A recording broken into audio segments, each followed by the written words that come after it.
Sudah 5 tahun lamanya saya mengikat janji suci di rumah ini. Orang-orang di luar sana mengira saya adalah wanita paling beruntung. Rumah yang megah, materi yang serba berkecukupan. Tapi mereka tidak pernah tahu, rumah ini tak lebih dari sebuah penjara bawah tanah yang dingin. 5 tahun kami menikah, namun gemuruh tawa seorang anak tak pernah hadir di antara kami. Bukan karena Tuhan tidak berkehendak, tapi karena suamiku telah menikahi pekerjaannya. Dia terlalu sibuk mengejar dunia, hingga lupa kalau di rumah ini ada jiwa yang mati karena kesepian.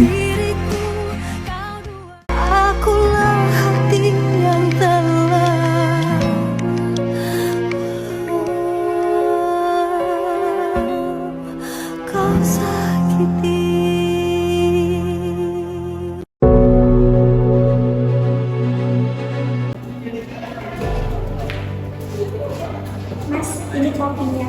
Ya udah, taruh situ aja. Kapan kita rencana konsultasi ke dokter kandungan yang tertunda kemarin? Jangan ganggu Mas dulu, Nay. Hah? Jangan ganggu. Setiap hari, setiap sore kau bilang jangan ganggu. Aku nih istri kamu loh, Mas. Bukan pajangan di rumah ini.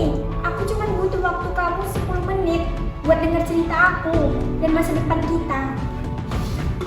Hei kamu bisa pakai sih nggak sih? Aku kerja siang malam minggu ini buat siapa? Buat kamu, buat rumah kita, buat tabungan di masa depan kita. Kamu tinggal di depan ini saja tidak mampu. Kurang bersyukur apa sih kamu? Ya Allah, Ya Rahman, Ya Rahim, hamba datang kepadamu dengan jiwa yang teramat rapuh. 5 tahun hamba menjaga ikatan suci ini, namun rumah ini terasa kian dingin. Ya Allah, ketuklah hati suami hamba, Devan. Ubahlah dia, ya Allah. Sadarkan dia bahwa hamba butuh kehadirannya, bukan hanya limpahan materinya. 3 bulan ini, Raihan adalah satu-satunya alasan aku tetap bertahan untuk hidup. Chattingan tiap malam dengannya, mendengar suaranya sebelum tidur, telah menyembuhkan hatiku yang diabaikan oleh suamiku sendiri.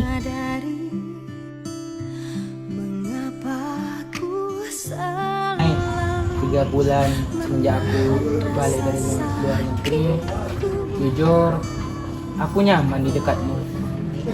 Kita jalan berdua, kita chatan.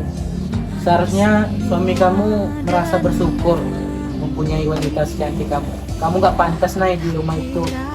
Aku juga, Rai. Semenjak ada kamu, aku merasa hidup kembali. Devan gak pernah ngerti kalau aku di rumah ini mati kesepian. Yuna, kita keluar negeri, kita tinggalkan kota ini, kita hidup berdua bersama.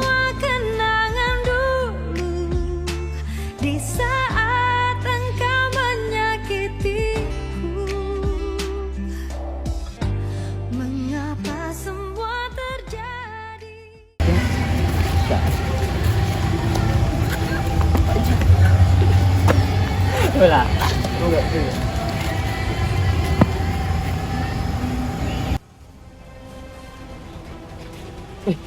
Ngapain?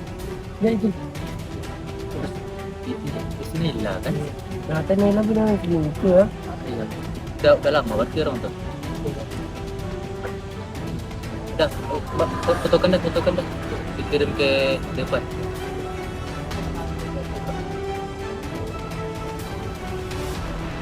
Nah, Fotokan. bilang nggak mau usah selama ini.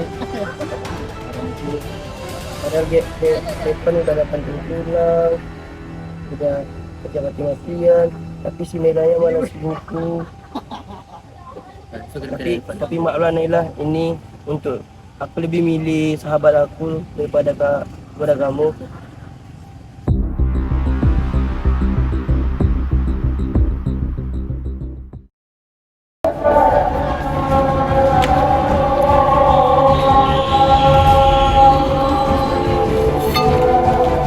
Ini kau dulu Naila.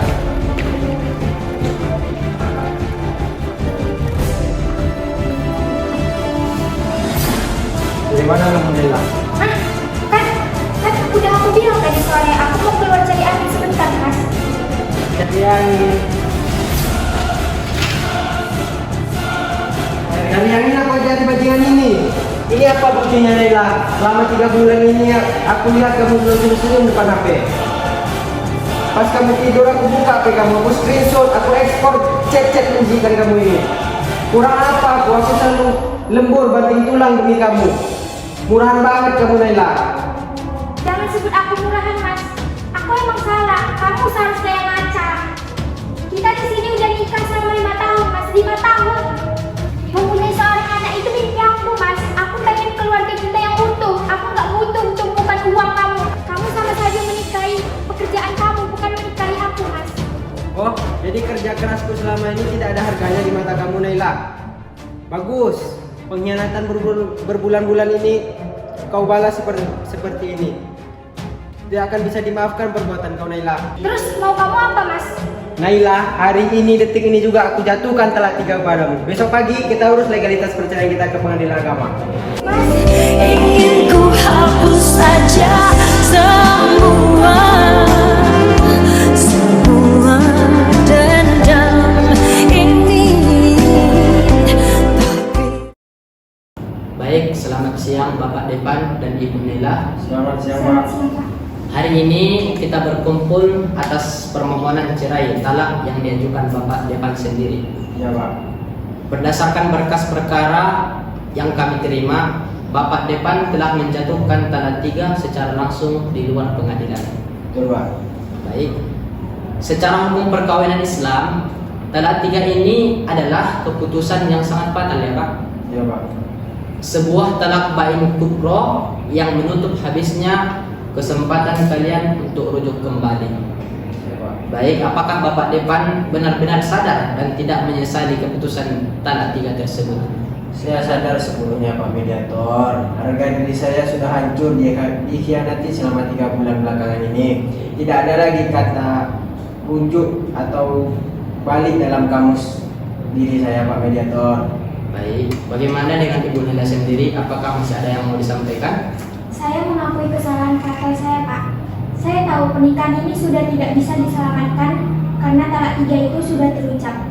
Saya pasrah dan menerima proses hukum ini dilanjutkan. 3. Sangat disayangkan ya Pak Depan dan Ibu Naila. Ikatan suci kalian ini hancur karena ego masing-masing yang diturutkan dan mengabaikan komunikasi. Dengan Bapak sendiri mengabaikan nafkah batin Ibu, dan Ibu sendiri menjalani jalan pintasnya dengan cara selingkuh. Baik, karena talak 3 sudah jatuh dan kedua belah pihak antara Bapak dan Ibu sudah saling menyetujui perkara ini diangkat ke pengadilan agama. Maka pada mediasi ini kami anggap gagal dan kami akan limpahkan ke pengadilan agama. Baik, Ibu. Baiklah, Bapak Depan dan Ibu Naila silahkan menandatangani berkas berita acara gagal ini.